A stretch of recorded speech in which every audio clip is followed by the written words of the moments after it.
Assalamualaikum warahmatullahi wabarakatuh. Alhamdulillahirrabbilalamin. Kita masih diberi kesempatan untuk melaksanakan kegiatan pembelajaran hari ini. Semoga adik-adik diberi kesehatan dan dimudahkan dalam proses pembelajaran kita hari ini. Hari ini kita masih belajar di materi yang sama, yaitu larutan elektrolit dan non-elektrolit. Kemarin kita sudah belajar pengertian larutan elektrolit, non-elektrolit, dan ciri-ciri larutan elektrolit dan non-elektrolit. Nah, hari ini Ibu akan menjelaskan bagaimana cara larutan elektrolit itu menghantarkan arus listrik. Nah, pasti adik-adik semuanya itu bertanya-tanya, mengapa larutan elektrolit ini dapat menghantarkan arus listrik? Dan cara larutan tersebut itu menghantarkan arus listrik itu bagaimana? Nah, hari ini Ibu akan jelaskan. Jadi, menurut ilmuwan Arrhenius, pada tahun 1887, beliau berpendapat bahwa zat-zat elektrolit akan terurai menjadi ion-ionnya jika dilarutkan dalam air. Ion-ion tersebut bergerak bebas dalam larutan sehingga dapat menghantarkan arus listrik. Nah, jadi maksud dari teori beliau itu, apabila ada zat-zat elektrolit terus dilarutkan ke dalam air, nah zat-zat tersebut itu akan terurai menjadi ion-ionnya atau terionisasi.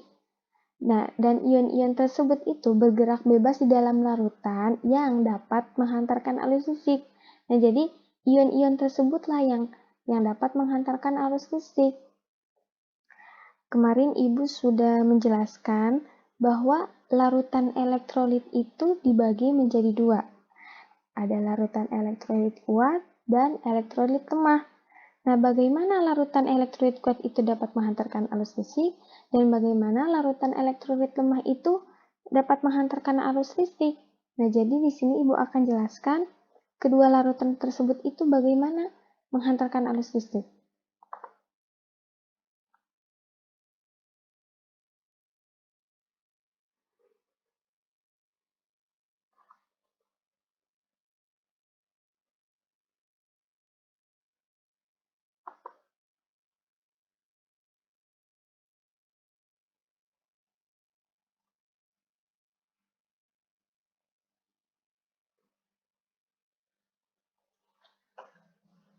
Nah, jadi yang pertama itu ada larutan elektrolit kuat.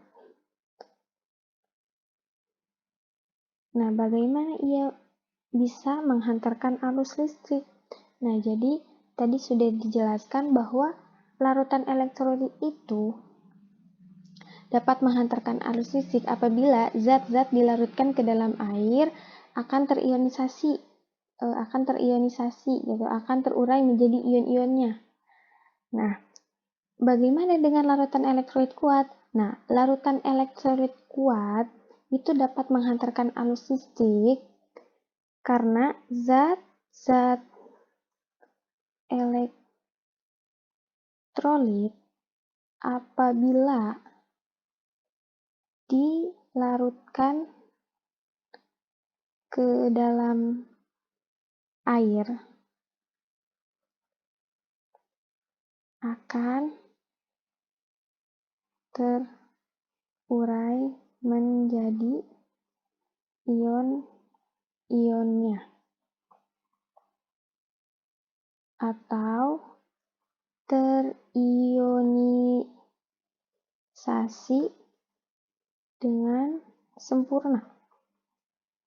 Nah, jadi larutan elektrolit kuat ini bisa menghantarkan listrik karena zat-zat elektrolit itu apabila dilarutkan ke dalam air akan terurai menjadi ion-ionnya atau larutan tersebut itu akan terionisasi dengan sempurna di dalam air.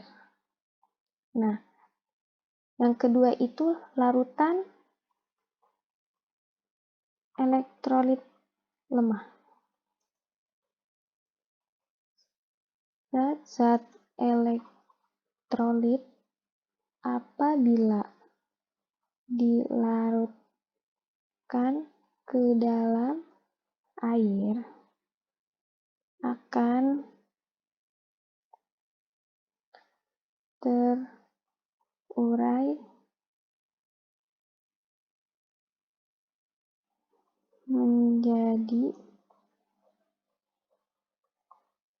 menjadi ion-ionnya hanya sebagian. Nah, berbeda dengan larutan elektrolit lemah.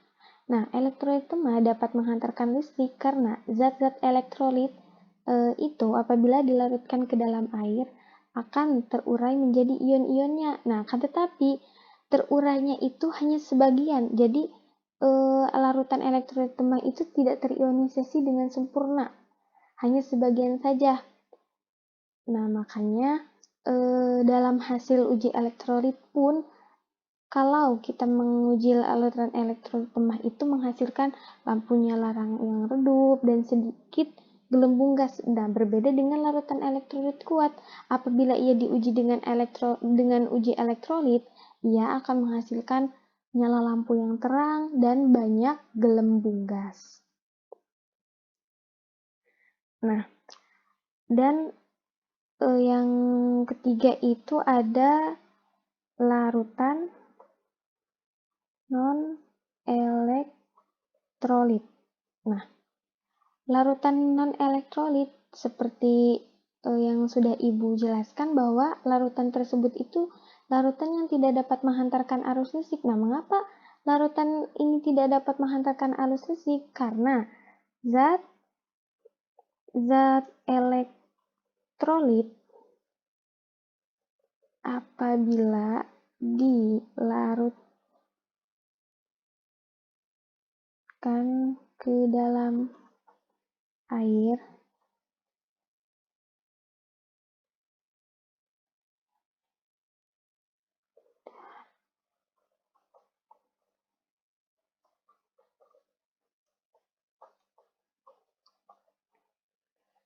Nah, jadi larutan elektrolit itu tidak dapat menghantar listrik. Karena apa? Karena zat-zat elektrolit apabila dilarutkan ke dalam air itu tidak terurai menjadi ion-ionnya. Jadi ion-ionnya itu tidak akan bergerak bebas dalam larutan. Ion-ionnya itu akan diam pada tempatnya. Jadi ia tidak bergerak bebas di dalam larutan. Nah, berbeda dengan elektrolit kuat dan elektrolit lemah. Ion-ionnya itu akan bergerak bebas di dalam larutan. Seperti itu. Nah, selanjutnya yaitu derajat ionisasi. Nah, apa itu derajat ionisasi? Jadi, derajat ionisasi itu adalah perbandingan antara jumlah zat yang terionisasi dengan jumlah zat mula-mula. Nah, jadi pengertian derajat ionisasi itu adalah derajat ionisasi adalah perbandingan antara jumlah zat yang terionisasi dengan jumlah zat mula-mula. Nah, jadi derajat ionisasi itu adalah perbandingan antara jumlah zat yang terionisasi dengan jumlah zat mula-mula. Nah, derajat ionisasi ini simbolnya itu adalah alfa. Nah, sehingga kita bisa rumuskan derajat ionisasi itu adalah alfa sama dengan zat atau jumlah zat yang terionisasi banding dengan jumlah zat mula-mula. Nah, jadi perbedaan zat elektrolit kuat, elektrolit lemah, dan non-elektrolit itu dapat dinyatakan dengan derajat ionisasi. Nah, ionisasi elektrolit kuat itu derajat ionisasinya itu sama dengan 1.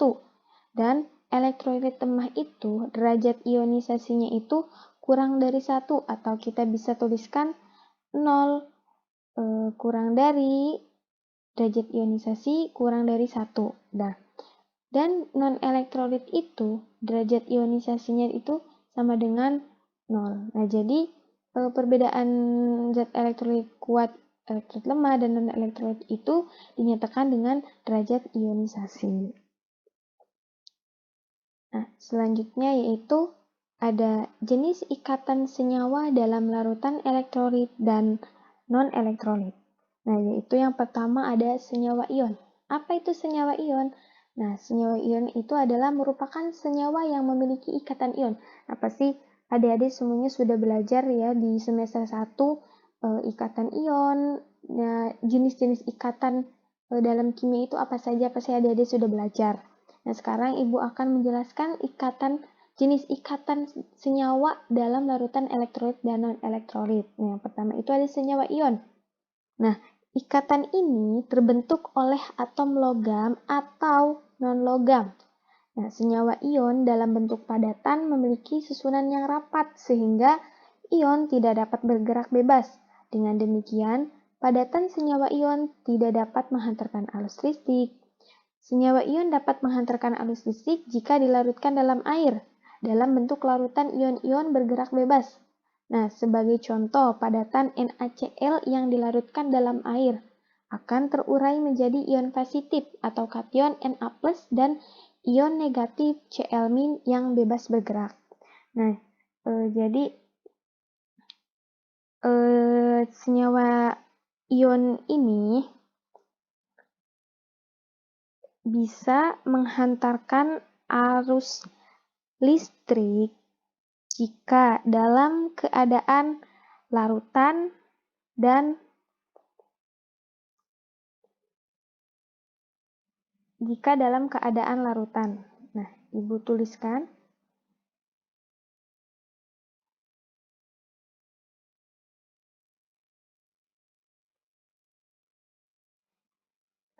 senyawa ion dapat menghantarkan arus listrik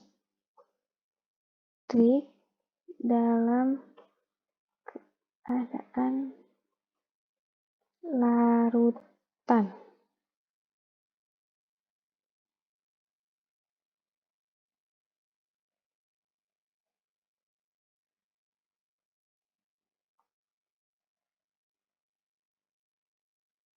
Nah, contoh dari senyawa ion itu apa saja? Nah, contohnya itu banyak senyawa ion.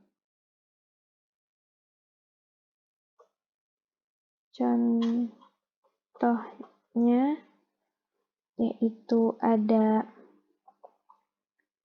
NaCl, kemudian ada MgCl2, KBr, dan ada CaOH2 atau kalsium hidroksida dan NaOH atau natrium hidroksida. Nah, jadi senyawa ini bisa menghantarkan arus listrik apabila ia dilarutkan ke dalam air atau dalam keadaan larutan. Nah, jadi jika senyawa ini dalam bentuk padatan, ia tidak bisa menghantarkan arus listrik. Selanjutnya yaitu senyawa kovalen. Nah, jadi senyawa kovalen ini terbagi menjadi dua, yaitu kovalen polar dan senyawa kovalen nonpolar. Senyawa kovalen polar memiliki perbedaan keelektronegatifan besar antara atom sehingga gaya tarik-menarik yang dapat memutuskan ikatan-ikatan dalam molekul. Oleh karena itu, ikatan kovalen polar lebih mudah putus daripada ikatan kovalen nonpolar.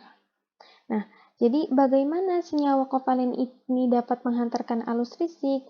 Jadi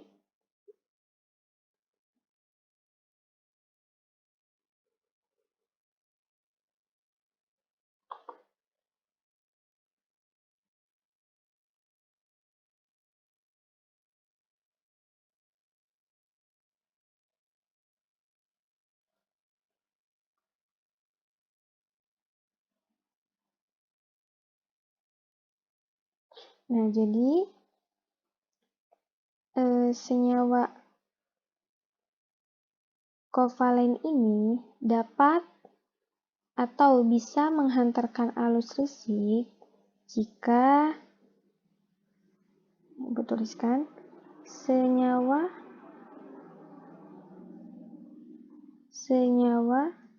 kovalen polar dapat menghantarkan arus listrik dalam keadaan larutan.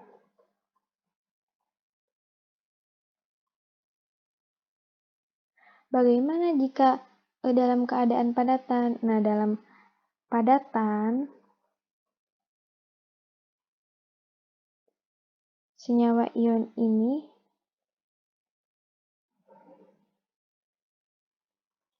tidak dapat menghantarkan arus listrik. Dan ada pula dalam keadaan lelehan.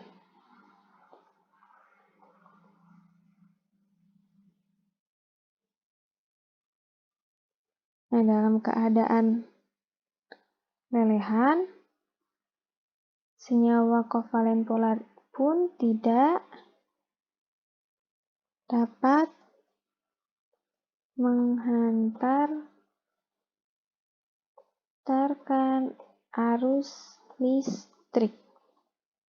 Nah, jadi senyawa kovalen polar ini dapat menghantarkan arus listrik dalam keadaan larutan.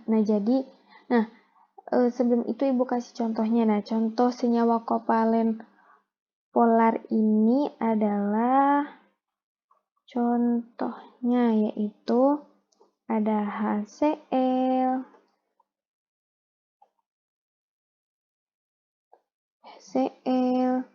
CH3COOH atau asam asetat, ada HBr, asam bromida, H3PO4. Nah, jadi senyawa kovalen polar ini dapat menghantarkan arus listrik dalam keadaan larutan. Nah, jadi apabila senyawa kovalen polar ini dalam bentuk padatan atau lelehan tidak dapat menghantarkan arus listrik. Nah, jadi apabila senyawa ini dapat menghantarkan arus listrik, itu harus dalam keadaan larutan atau bisa dilarutkan ke dalam air. Selanjutnya yaitu senyawa kovalen nonpolar. Senyawa kovalen nonpolar memiliki ikatan yang kuat sehingga dalam air tidak dapat terionisasi. Hal ini mengakibatkan tidak terdapat ion-ion yang mampu melepas dan menangkap elektron. Nah, oleh karena itu, senyawa kovalen nonpolar digolongkan sebagai senyawa non-elektrolit. Nah, contohnya itu ada C2H5OH.